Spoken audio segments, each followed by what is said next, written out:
Hey guys, Mushu here and welcome to the very first video of this channel. So right before we get into today's topic, I wanted to very briefly announce what I want to do with this channel. So basically, I'm a French guy. I love to discover food from all around the world, but especially traditional and authentic food. So I wish to bring you guys along with me on this journey and yeah, give you tips and tricks about them and maybe add a little twist on them. So yeah, if you're down for it, come with me and we get straight into today's topic, ratatouille.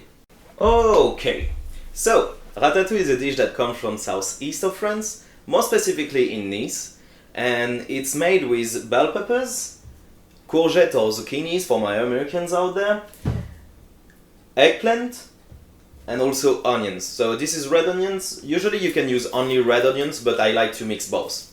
This is very simple, but I will add a little twist to it. I will explain as I go about what's my twist and what's the authentic way to make it. I'm sorry, it's been 10 years that I'm making it every summer, so I ended up making my own ratatouille. But yeah, I will show you what I'm doing basically. Let's go. Okay, so we have everything we need here. We have our cutting board. If you're wondering why I've put this towel underneath it, it's basically because if your cutting board is slipping away, which was the case here, it can be quite dangerous. So you just have to take a towel, you humidify it, and you put it underneath it, and it will stop it from moving. Alright, so then we have also our vegetables. We will basically wash them, and I will peel the courgette, and then we will be getting to the cutting. Okay, so we wash the zucchinis or the courgette. We peel them in this way. Don't ask me why, I just like to do it that way. Also, I forgot to mention earlier, but you should always try to get like a little bowl next to your cutting board. That will be, in French we call that poubelle de table, but basically it's like a table bin where you can put all of the stuff that you won't be using. It's very useful, and also it reduces drastically the time you spend cleaning up after your mess. Okay, so let's get straight into it. So for the zucchinis, what I like to do is basically take them, slice them in half. Once they are in half, half again for the ratatouille. And then basically after that, it's just a small movement like that, so that you can get very thin but not too thin slices of zucchinis. The goal is for them to cook quite quickly and also to get a nice brown color on them if possible. Okay, now for the eggplants. Yes, I changed knife. This one is, I just prefer this one, let's be honest.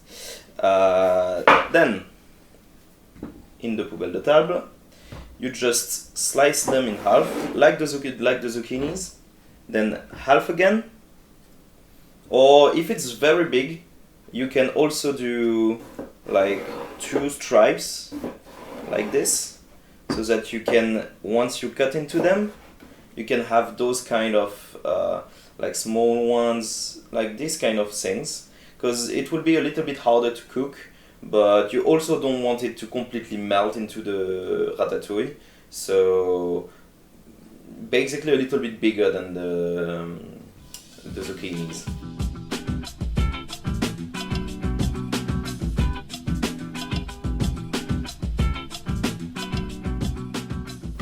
Okay, so once again, you cut it in half, you have it here, you do 2 lines like this, when it's very big. If it's not too big, you can do 1, just cut it in half, but I prefer it that way. And then you just cut not too thin, to have something along those lines, basically. Okay, then for the bell peppers, just slice the head open and then you empty the inside. So usually with the big ones you can just carve it from inside. This one has a bit of a peculiar shape, so I will just cut it in half and then scrape off the inside.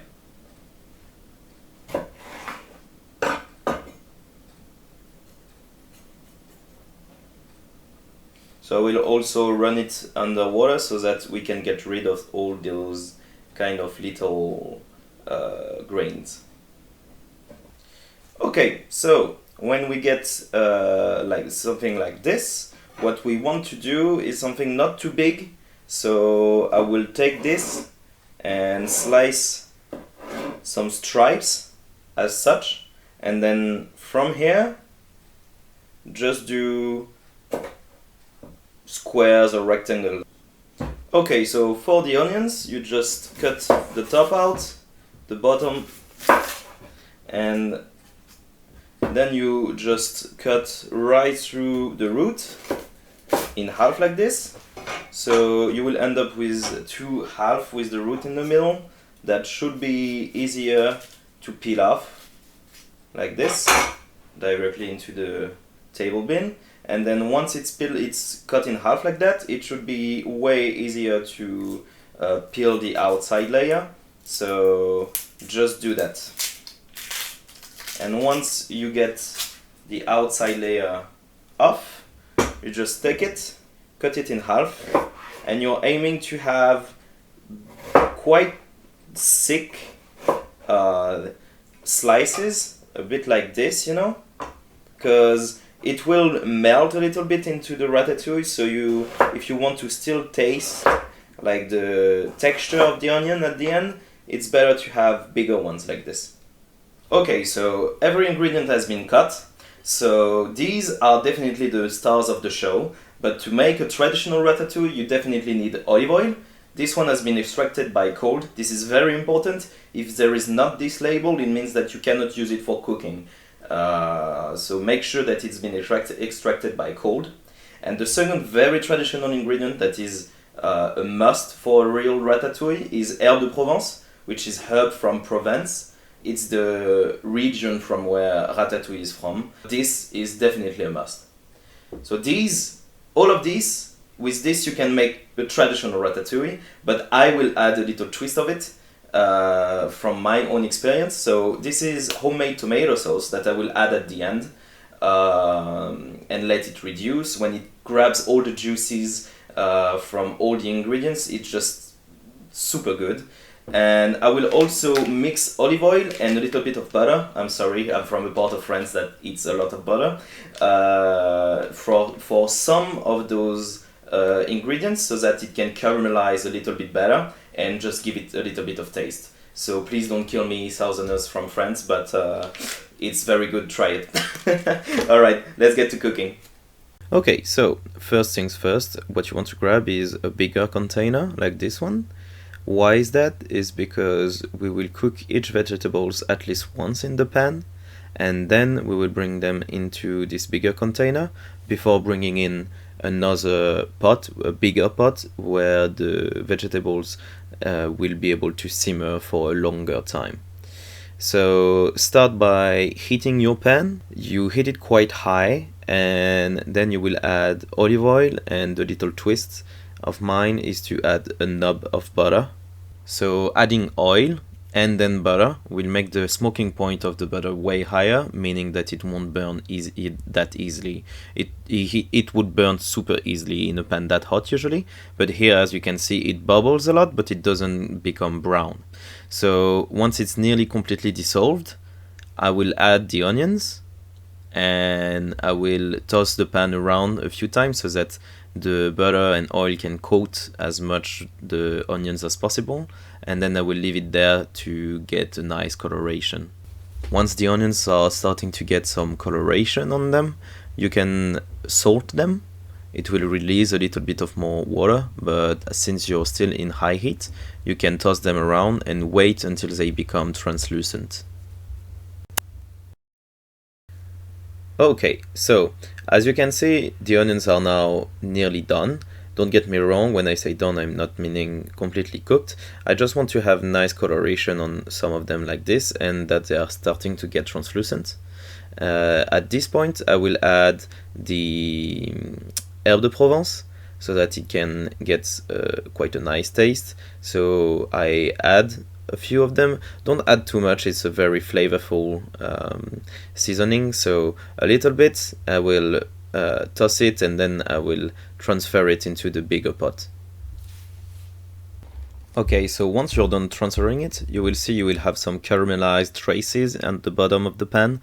What you want to do is to put like the pan back on the fire, and with a little bit of water, you just do this, which is called deglazing, déglacer in French.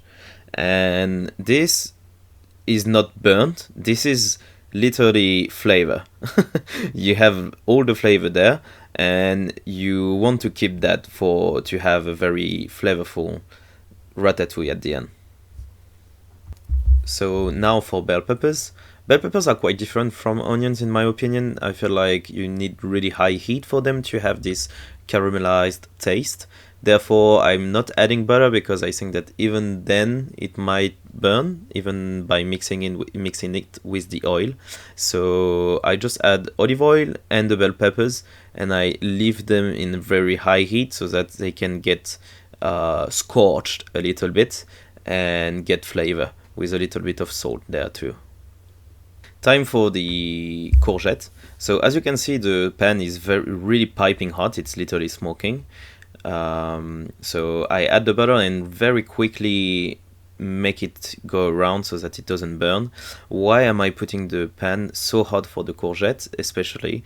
I feel like courgettes are full of water, and if you don't have a super hot pan, basically what will happen is that your courgette will just render all of their juices and you will end up making boiled courgettes. But here I want to have them with some scorched marks on them, like you want to see the caramelization. Okay, so here I try to zoom in so that you can get a sense of what I mean by that, and you can see those brownish edges. This is what you want to go for, and you want to have a bit of those before actually adding salt and adding the Herbes de Provence.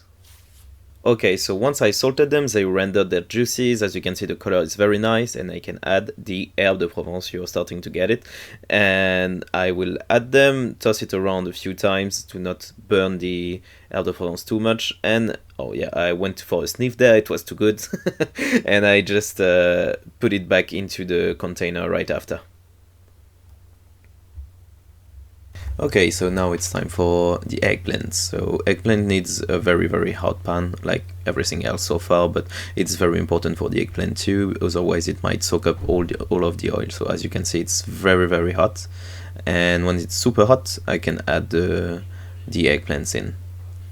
For the eggplants, it's the same concept. You want to have them caramelized and toss the pan quite often so that you can get a nice color on them and start to basically half cook them. Okay, so I forgot to show you the part where I pour the eggplants in, but basically this is the final result at this stage. So you have every vegetables, they are all half cooked, I will say, and it smells amazing with the Herbes de Provence, and it's super good. So you just grab a bigger pot like this one, and you will pour in oil and butter as usual. Of course, if you want to do the traditional version, you just put oil, not butter. And one thing super important I forgot to mention before is that you have to mince garlic. Quite a lot of it. Here I actually don't think I put enough garlic, but really you should put a lot of garlic in. It's super important. So for the garlic, you just wait for your butter to be dissolved and you add it in. When it's not too hot, you don't want your garlic to burn. What you want is to have your garlic infusing its taste into the oil and the butter, like so. Once the garlic is fragrant, you can add the rest of it. Okay, so once your garlic is bubbling enough like this, and you add everything in and you mix it well, if you forget about the butter, it's basically the traditional ratatouille. But now it's time for my twist. I will add my homemade tomato sauce to add juice to it and something that will link all the flavor together.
Okay, so this is called reducing. It's when you make the water inside the sauce evaporate, so that all the juices, all the taste of the flavors just concentrate into the sauce.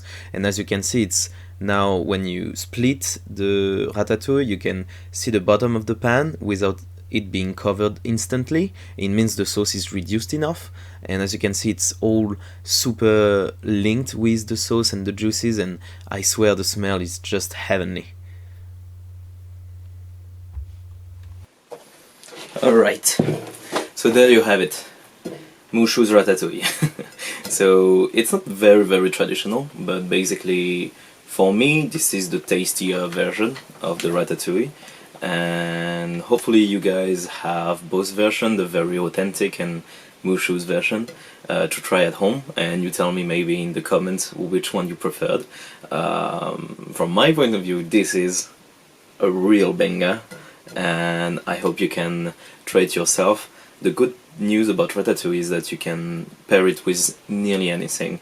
You can eat it hot, cold, you can put it with meat, with salads, with basically anything you want, and it will match, because it's just a concentrate of taste and flavors that is just perfect in itself, so it goes with anything.